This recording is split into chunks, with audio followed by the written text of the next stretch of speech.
Willie D Live. What's up, family? Well. Get the kids out of the room. It's going down. This is grown folk talk. Get them out of the room. You've been warned. A male sex worker testified on today in federal court that Cassie Ventura paid him thousands of dollars to have sex with him while Diddy sat in a dark corner and masturbated. But wait, there's more. The man said Cassie requested, not Diddy, but Cassie requested that he pee on her. Family, I've been telling you all along, it's virtually impossible for Cassie to be in a 10-year relationship with Diddy and not be complicit in any of those sexual encounters, any of the freak-offs. Impossible. She had to have her moments of joy. That's right, I said it. I'm gonna call a strike and a ball, fam. Daniel Phillips testified that he was hired to strip at a bachelorette party at Manhattan's Gramercy Park Hotel, but that he was ultimately paid for sex by Cassie Ventura. When he arrived at the hotel, Daniel said Cassie asked him for a massage with baby oil, all while Diddy was in the room clad in a white robe, a baseball cap, and a bandana over his face. Daniel said that Diddy introduced himself as being in the importing and exporting business, though he recognized the mogul by his face. He said that while he had sex with Cassie, the music mogul sat in the corner and pleasured himself. Daniel said he was paid many times to have sex with Cassie, receiving up to $6,000 per encounter, with Diddy sometimes giving instructions to the pair or filming. One time, Daniel told jurors Cassie even asked him to urinate on her. Cassie was actually the one that asked me to urinate on her, Daniel recalled. She asked me if I had ever done that before. She told me to do it. Daniel said apparently he was doing it wrong because they both told him. He said the arrangement continued until he saw Diddy put hands on Cassie. And that was the first time he experienced erectile dysfunction. He continued, "My thoughts were that this was someone with unlimited power, and chances are that even if I go to the police, I might still lose my life." Daniel testified that he heard Diddy slapping up Cassie and Cassie screaming, "I'm sorry," before she ran out of the room and hopped into his lap, but naked. Let's stop right there. So you're a controlling, abusive man. You put hands on your woman. She runs away from you, butt naked, and hops into another man's lap, and you don't kill her.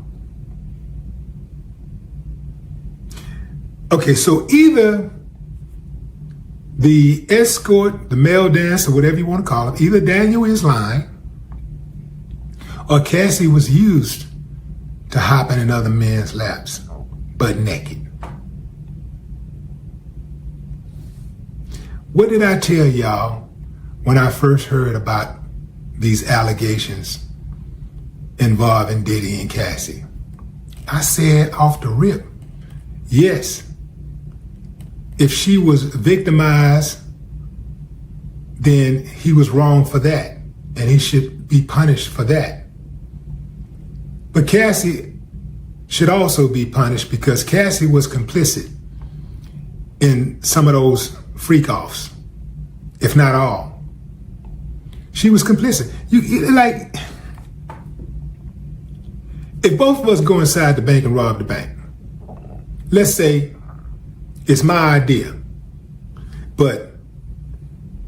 and maybe I do it the first few times I got the gun. But now you're so comfortable with it, you know the ropes. Now I can sit in the car and let you go into the bank. Hell, I can be at the house and let you run into the bank and rob the bank and come on back.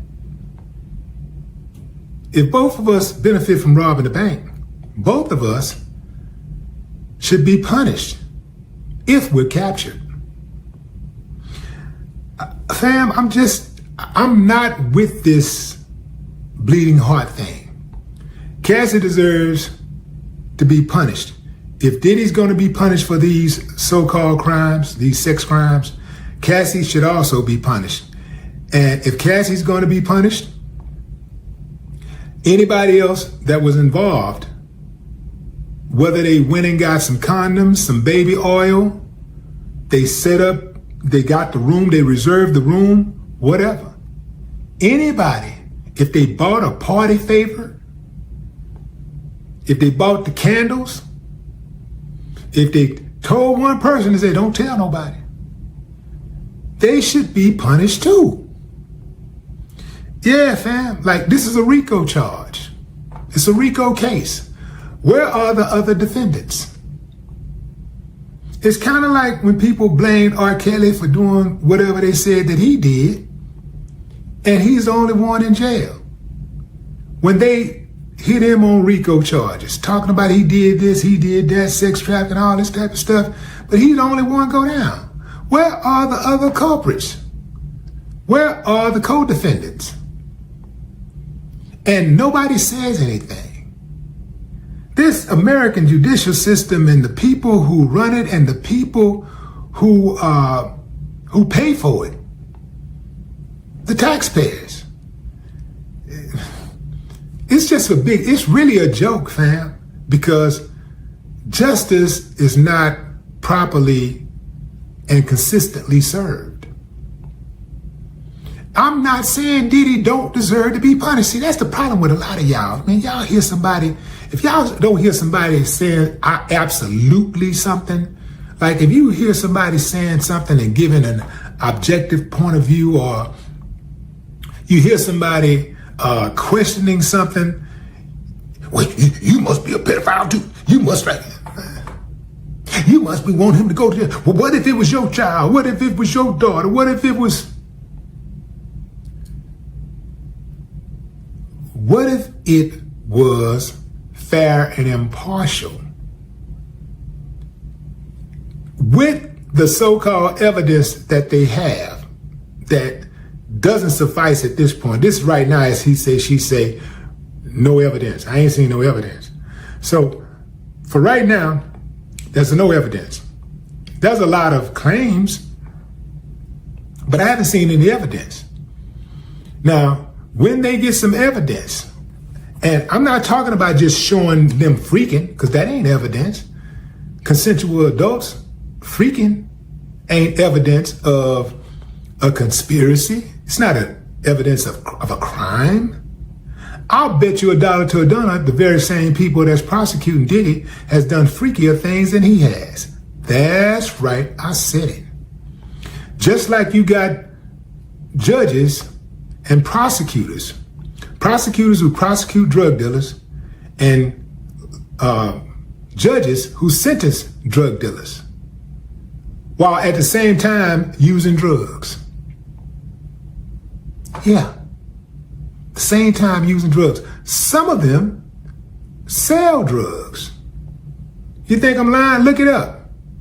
There have been judges busted for being involved in drug rings. So it's just the hypocrisy, fam, that I gotta call out. I'm just calling out the hypocrisy. I'm not calling for no favor for anybody. I'm just saying, keep it a buck, keep it consistent. That's all I'm saying. Keep it consistent. So I'm not going to be silent so that somebody else can be comfortable. Cassie was complicit. And this ain't it. I know Cassie knew that once this came to trial, all of this stuff was going to come out. But I guess she said to herself, you know what?